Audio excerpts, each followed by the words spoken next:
brothers and sisters. Welcome to my program, The Last Dispensation. I am your host, Troy Abels. I am thankful for another opportunity to make my voice heard in defense of the gospel of Jesus Christ and of just plain decency, integrity, and uprightness. We don't see that anymore. Where did it go? Before we launch into this, I would like to remind you to please hit the thumbs up right below the screen, subscribe and hit the notifications button, and please share in your LDS groups on Facebook and other social media platforms.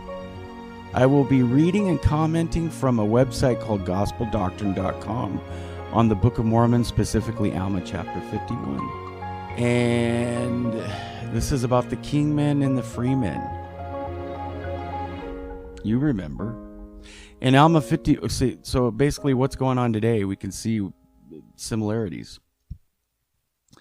In Alma 51, we encounter two distinct groups, the Kingmen and the Freemen. Am I the only one who feels a cold shock when I read this and chapters like it? Does it evoke an eerie, indistinguishable awareness with today's social unrests? If you look at Alma 51:5, Kingmen were dead set on taking out the free government. Helaman taught the plan of happiness for 4 years. He and his brethren had triumphantly established peace among the members of the church. Alma 48:20. With an impenetrable happiness among the saints, it seems the only way that Satan could get to the righteous was to stir up dissension and contention on political grounds. His resourcefulness can be exhausting and requires exhaustive measures to combat. Today, there are some who are comfortable with the stability within the church, declaring all is well in Zion. 2 Nephi 28:21. However, in times of internal stability, we need to be even more aware of what is going on around us. Political and social dissensions, which usually begin as warm contentions and warm disputes, are designed by the wicked one to destroy freedom. In other words, we need to recognize the Latter-day Kingmen for what they really are, Satan's unwitting henchmen. And I trust my audience, okay? I don't need to spell it out to you guys, and I don't. I trust that we are all smart human beings, and you know the Kingmen from the Freemen, and the other way around, and you know who their henchmen are. And if you don't, you need to research that. You can go to Alma 50:26 and 51:4. Orson F. Whitney, quote, "It is Lucifer who seeks the overthrow of free institutions, free churches, free government, and who saps wherever he can the foundation of the rights of man. That same fallen being, once called the Morning Star, presented himself before the Father at the beginning and offered himself a candidate for the saviorship of this world. And he had the audacity to declare that his purpose was to save man in his sins." By the way, I do not feel like he had any selfless motives whatsoever. I don't think he had us in his best interests at all. And to this day, I know he doesn't. "Not one soul shall be lost," he said. He proposed to compel all to be saved and sought to destroy the free agency of man. Joseph Fielding Smith, quote, "One of our speakers yesterday said that we were living in a very critical time. For many years we have been living in peace and comparative prosperity. We have had no contentions with our neighbors. On the surface, at least, their feelings have been kindly, and apparently everything has been in the nature of peace and prosperity. But these are the times when Latter-day Saints should take heed concerning the revelations of the Lord, and desire to keep his commandments with full purpose of heart, more perhaps than at any other time." That was said at a conference report, April 1926. Alma 51:6. Freemen covenanted to maintain their rights and the privileges of their religion by a free government. Ezra Taft Benson stated, quote, "The only real peace, the one most of us think about when we use the term, is a peace with freedom. A nation that is not willing, if necessary, to face the rigors of war to defend its real peace and freedom is doomed to lose both its freedom and its peace. These are the hard facts of life. We may not like them, But until we live in a far better world than exists today, we must face up to them squarely and courageously. That was taken from An Enemy Hath Done This, pages 161 to 162. Alma 51:7, the voice of the people came in favor of the freemen. So the majority of the voice of the people were for the freemen. It is not common that the voice of the people desireth anything contrary to that which is right. And I believe that today, brothers and sisters. A lot of what the media is setting, the narrative, whatever narrative they're setting, does not necessarily constitute what is actually happening in society. But we are being somewhat coerced into thinking. Some of our uninformed people that we love dearly are misinformed, and that happens with propaganda and media. And who controls the media controls the narrative. And who's doing that? People at the top, the Kingmen. By the way, you can find that in Mosiah 29:26. The advice would not necessarily eliminate a constitutional monarchy, a parliamentary government, a unitary state, a federal republic, or even a more authoritarian form of government that truly represented the people. The test is whether the voice of the people conducts the business. This principle of King Mosiah was not just a brilliant experiment, it was inspired. An illuminating test of the people occurred some years later among the people when one faction agitated for an all-powerful king, and consequently for the abolition of the voice of the people. Two parties formed the Kingmen, and the Freemen gave their voice on this question. The results: the voice of the people came in favor of the Freemen, and the chief judge retained the judgment seat, Alma 51:7. Even though these are political examples, they reflect a theological principle. The two are synonymous in terms, folks. Political and theological go hand in hand. Ideological and theological. Our Father himself recognized the principle of consent, and Brigham Young, in discussing celestial government, maintained that the eternal laws by which he and all others exist in the eternities of the gods decree that the consent of the creature must be obtained before the Creator can rule perfectly. Wow. So, is that going to bring on the second coming? That we are not equally yoked with our own Creator? Alma 51:13, the men who were called Kingmen refused to take up arms.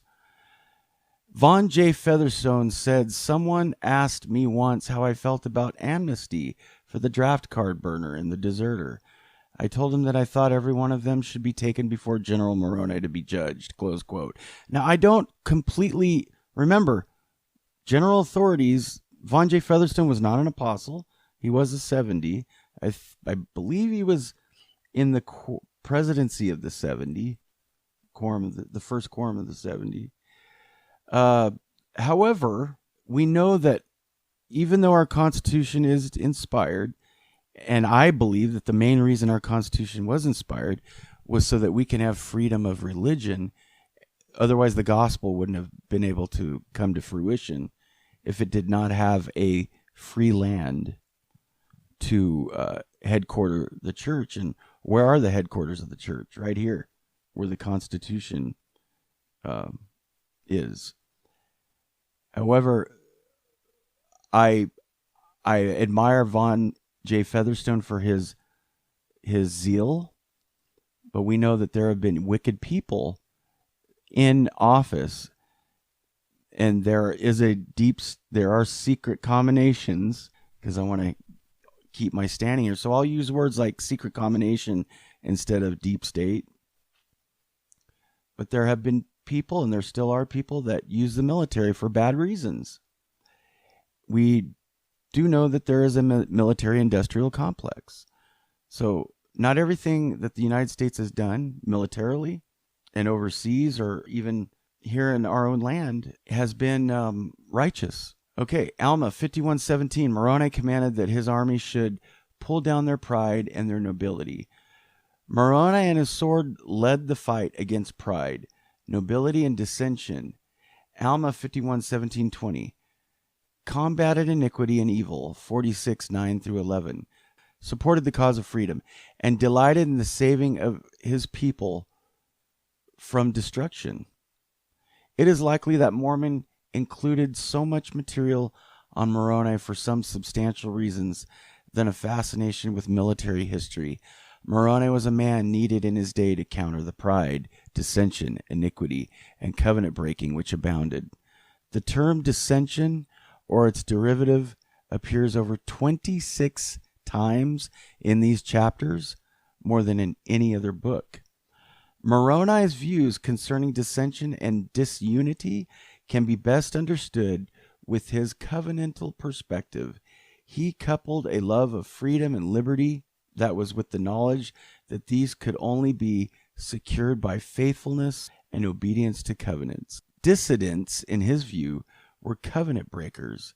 Their lack of trust in God or concern for the community of the saints put the whole people in jeopardy. Their alliances with Nephite enemies only compounded the problem. Both Moroni and Mormons saw dissension as a root cause of Nephite problems. Alma 51:21. Thus Moroni put an end to those Kingmen. Hugh Nibley stated, Moroni gave the rebels the opportunity to support the common cause without punishment or prejudice, and used his special powers to deal summarily with those who held out, for thousands of them, for there was no time for their trials at this period. Alma 51:19.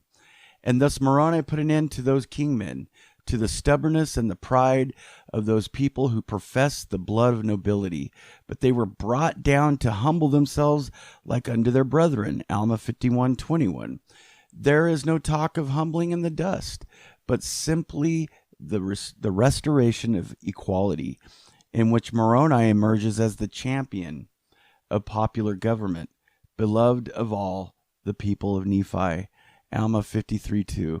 His methods had been admittedly severe, and all that justified them was an extreme national emergency. But the emergency was very real, for even at that time, Amalickiah, made wise in the ways of war, was leading his greatest army yet into the weakest parts of the land, and sweeping all before him. Bypassing the strongest places, he flanked the Nephites along the coast in a lightning move that knocked out the weaker fortified places one after another, and sent the occupants fleeing like sheep from one collapsing fortification to the next as he went on, taking possession of many cities.